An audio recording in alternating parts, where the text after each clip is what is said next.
ராமனை பற்றி சொல்லணும்னா நிறைய சொல்லிக்கிட்டே இருக்கலாம். ஒரு மிகச்சிறந்த படைப்பாளின்றது நம்ம எல்லாருக்குமே தெரிஞ்ச ஒரு விஷயம். படைப்பாளி, மிகச்சிறந்த படைப்பாளி, அதை தாண்டி மிகச்சிறந்த மனிதரும் கூட. அதுக்கு நீங்கள் ஒரு உதாரணமாக கூட பார்த்துருக்கலாம். தன்னோட அசிஸ்டண்ட்டுகளையே விட்டு ஆடியோ ரிலீஸ் பண்ண வைக்கிறதுலாம் உண்மையாகவே அவருடைய அசிஸ்டன்ஸுகளை அவர் கேர் பண்ணுற விதமே எனக்கு அவர் ரொம்ப அட்மையர் பண்ண வச்சது. மாரி செல்வராஜ் மேலாம் அவர் காட்டுற அன்பு எனக்கு பொறாமையாக இருக்கும். நம்ம மாரி செல்வராஜ் இருக்கக்கூடாது அப்படின்னு அவ்வளோ நேசிப்பார்.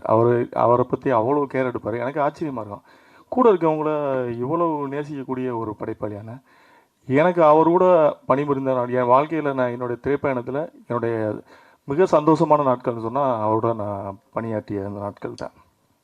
ஒரு படைப்பாளி 24 மணி நேரம் சினிமாவை பற்றி யோசிக்க முடியும்னா அது அண்ணன் ராமு அவர்களை தான் சொல்லலாம். ஏன்னா அந்தளவுக்கு வேறு யாரை பற்றியும் ஒரு நெகட்டிவாக பேசாமல், நம்மளே யாராவது பற்றி நெகட்டிவாக சொன்னோம்னா கூட அது காதில் வாங்க மாட்டார். அவர் வேலை உண்டு, தூங்கி எழுந்திரிச்சானா ஸ்ட்ரைட்டாக எடிட்டிங்கில் இருப்பார். படைப்பு இது என்ன பண்ணலாம், அடுத்து என்ன பண்ணலான்ற யோசிக்கிறத தவிர வேறு எதை பற்றியும் சிந்திக்காத ஒரு மிகச்சிறந்த கலைஞன். அப்படி ஒரு கலைஞனுக்கு உண்மையாகவே ஹாட் ஸ்டார்ஸ் இந்த படம் பண்ணதுக்கு ஹாட் ஸ்டாருக்கு மிகப்பெரிய நன்றி. கிருஷ்ணாஸ்குட்டி சாராக இருக்கட்டும், பாலா சார் மற்றும் பிரதீப் சார் 3 பேருக்கும் இந்த மேடையில் நன்றி சொல்லி கடமைப்பட்டிருக்கேன். அப்புறம் சிவா பிரதர், இந்த படம் முதல் பண்ணும்போது எனக்கு ராமனை சொல்லும்போது சிவானை கூட சேர்ந்து படம் பண்ணுறப்ப எனக்கு ஆச்சரியமாக இருந்தது. சிவானை எப்படி பண்ணுவார், சிவானை மீட்டுறது கிடையாது அப்படின்னு. நான் ராமன்ட்டையும் அவ்வளோ காமெடி இருக்கும்லாம் நான் எதிர்பார்க்கல. நான் ஏன்னா பேரன்பு பார்த்துட்டு நான் 2 நாள் தூங்காமல் இருந்திருக்கேன். என்னை அவ்வளோ டிஸ்டர்ப் பண்ண படம் அந்த படம் பேரன்பு. நானும் பாரதிராஜா சாரும் வெளியில் பார்த்துட்டு வெளியே வரும்போது பாரதிராஜா சார் சொன்ன வார்த்தை எனக்கு இன்னமும் மைண்டில் இருக்குது. வெளில அப்படியே அமைதியாக வந்தார். நான் என்னப்பா அப்படின்னு கேட்டேன். அப்போ அவர் சொன்னார், நீ பாடுறா, இவன் இந்தியாவிலே மிகச்சிறந்த இயக்குனர்ன்ற பேர் வாங்கக்கூடிய ஒரு இயக்குனர் ராமன். எனக்கு ரொம்ப ஆச்சரியமாக, இவரோட எப்படியாவது ஒரு படம் நம்ம பண்ணணும்னு நான் ஆக்சுவலாக தரமணி பார்க்கும்போது தான் எனக்கு இவர் கூட சேர்ந்து படம் பண்ணணும்னு எனக்கு ஒரு ஆசை இருந்தது. அப்போ என்னால் முடியலை, இவரை வச்சு படம் பண்ணுற அளவுக்கு எனக்கு முடியலை. அப்போ நான் தானன்ட்ட கொண்டு போய் ராமனை போய் இன்ட்ரடியூஸ் பண்ணேன். ஏன்னா என்னால் முடியலை, தானனால் உடனே முடியுன்றதுனால தானன்ட்ட கொண்டு போய் விட்டேன். எனக்கு எப்படியாவது இவர் கூட படம் பண்ணணும், அதுக்கு நம்ம தகுதி ஆகிக்கிறோம் முதல்ல அப்படின்னு. அப்புறம் ஒரு நேரம் வரும்போது அப்போ ராமன் இப்படி ஒரு கதை இருக்குது பண்ணலான்னு சொன்னேன்.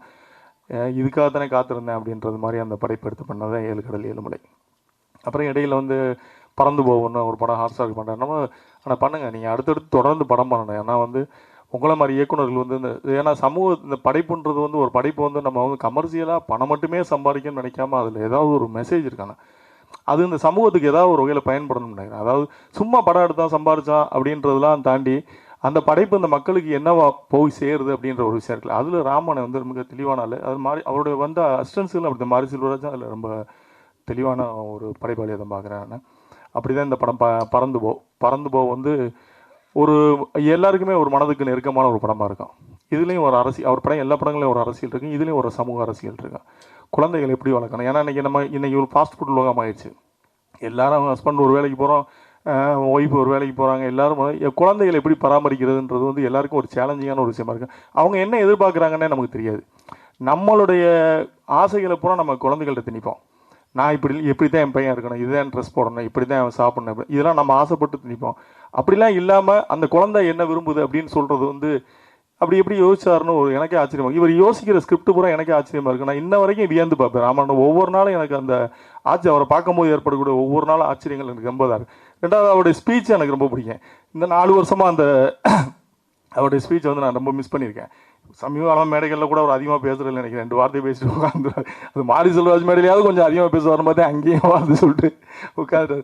நான் எனக்கு ரொம்ப மென்டலி கொஞ்சம் டென்ஷனாகவும் டயர்டாகவும் இருக்கும்போது பார்த்தோன்னா அவருடைய ஸ்பீச் பார்ப்பேன். பழைய ஸ்பீச்லாம் யூடியூப்பில் இருக்கும், நீங்கள் பாருங்கள், மிக அற்புதமாக இருக்கும். என்னடா இப்படி ஒரு லெஜெண்டா அப்படின்ற மாதிரி நமக்கு நம்ம அப்படி தான் நம்ம இருக்கும்போது தேட மாட்டோம், இல்லாதவோ தேடி இருப்போம், அப்படி தான் நம்ம. அப்புறம் அந்த படத்தில் நடித்த சிவா பிரதர் பற்றி மிக சிறப்பாக பண்ணியிருக்காரு. நான் ஃபஸ்ட் டைம் போய் மீட் பண்ணுறேன் கோயம்புத்தூரில். மீட் பண்ணி என்ன பிரதர் ஷார்ட் முடிஞ்சான்னு கேட்டேன். இல்லை பிரதர் இப்போ தான் ஓடி வந்திருக்கேன், அடுத்து ஓடுறதுக்கு ரெடியாக இருக்கேன் பிரதர். என்ன பிரதர் ஓட விட்டுருந்தா, இப்படியே ஓட விட்டுருந்தா நான் இது வரைக்கும் ஓடினது விட்டுருந்தேன், சென்னையை போய் சேர்ந்துருப்பேன் பிரதர். கோயம்புத்தூர்லேருந்து அவ்வளோ ஓடிட்டேன். அவருக்கு அந்த இடமே ஒரு கலகலப்பான இடமா இருக்கு. அவருடைய படங்கள் மேக்சிமம் வெற்றி படங்களாக தான் இருந்திருக்கு. சிவா பிரதருக்கு அகில உலக சூப்பர் ஸ்டார்ன்றது பிரதர். இந்த படத்தில் நீங்கள் மிகப்பெரிய வெற்றி பண்ணணும், அவங்க நல்ல மன எண்ணங்களுக்கு நீங்கள் நிச்சயமாக வெற்றி பண்ணணும். அப்புறம் சித்தார்த் பிரதர், அவர் எனக்கு ஒரு என்னோட படத்துலையும் ஒரு பாடல் பாடியிருக்காரு, இந்த படத்துலையும் ஒரு பாடல் பாடியிருக்காரு. அவருக்கும் என்னுடைய வாழ்த்துக்கள். கிரேஸ் ஆண்டனி அவங்க தமிழ் சினிமாவுக்கு ஒரு புது வரவு. உண்மையாகவே அவங்க தமிழ் சினிமாவில் நிறையா பிஸியாகக்கூடிய ஒரு ஆர்டிஸ்ட்டாக வருவாங்க நினைக்கிறேன். ஆனால் அவ்வளோ ஒரு எனர்ஜியாக ஒரு காமெடியாக நல்லா பண்ணியிருப்பாங்க. தமிழ் சினிமாவில் அவங்க வருங்காலத்தில் ஒரு பிஸியான ஆர்டிஸ்ட்டாக வர்றதுக்கான அத்தனை தகுதி இருக்குது, வாய்ப்புகள் வரும் நம்புகிறேன். சந்தோஷ் தயாநிதி நம்ம 20 பாட்டு பண்ணியிருக்காப்புல. யுவன் கொஞ்சம் மிஸ் ஆனதை பிடிச்சிட்டா நினைக்கிறேன். இல்லைன்னா யுவனை வந்து ராமன்கிட்டருந்து பிரிக்கவே முடியாது. ஏதோ ஒரு சேனலில் நீ மிகப்பெரிய வெற்றி வருவது. எல்லா பாடல்களுமே சிறப்பாக வந்திருக்கு. பாடல்கள் சிறப்பாக வந்திருக்கு. மதன் கார்கி சாரோட பங்களிப்பு எனக்கும் வந்து, அதாவது திரும்பி திரும்பி ராமண்ணங்கிட்ட வேலை பார்க்குறதுன்றது ஒரு பெரிய சேலஞ்சான விஷயம். தயாரிப்பாளராக நமக்கு அது ரொம்ப சந்தோஷமாக இருக்கும். ஏன்னா வந்து குவாலிட்டிக்காக போராடுறாரு அப்படின்ற மாதிரி. ஆனால் படைப்பாளிகளுக்கு கூட ஒர்க் பண்ணுறவங்களுக்கு அது வந்து ஒரு டென்ஷனாக தெரியும். மதன் கார்கி சார்ட்ட எனக்கு தெரிஞ்சு கிட்டத்தட்ட ஒவ்வொரு பாட்டுக்கும் ஒரு 10 இது வாங்கியிருப்பாருன்னு நினைக்கிறேன். டீம் வாங்கி லிரிக் எழுதி அவரும் டயர்டே ஆகாமல் எழுதி கொடுப்பாரு. மதன் கார்கி சார் வந்து 7 கடல் 7 உலகினா அவருடைய கான்ட்ரிபியூஷன் வந்து மறக்கவே முடியாது. எத்தனை தடவை நன்றி சொன்னாலும் வார்த்தைகள்லாம் பார்த்தீங்கன்னா அந்த பாடல் வரும்போது பாருங்கள், ஒவ்வொரு வார்த்தைகளும் புதுசாக இருக்கும். இது வரைக்கும் எழுதப்படாத வார்த்தைகள் புதுசு புதுசாக இருக்கும் அந்த வார்த்தைகள் பூரா. ராமண்ணன் 2 பேர் வந்து மாறி மாறி எழுதி வாங்கி அப்படி ஒரு 8 பாடல் அதுக்காக வெயிட் பண்ணிகிட்டு இருக்கோம். விரைவில் அந்த 7 கடல் 7 மணியும் வந்து வெளிவரும்.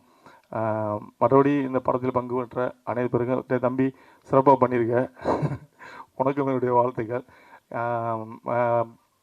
இங்கே வந்திருக்கும் அனைவருக்கும் எனது நாட்டு நன்றிகளும் விடைபெறுகிறேன். நன்றி. நன்றி சார்.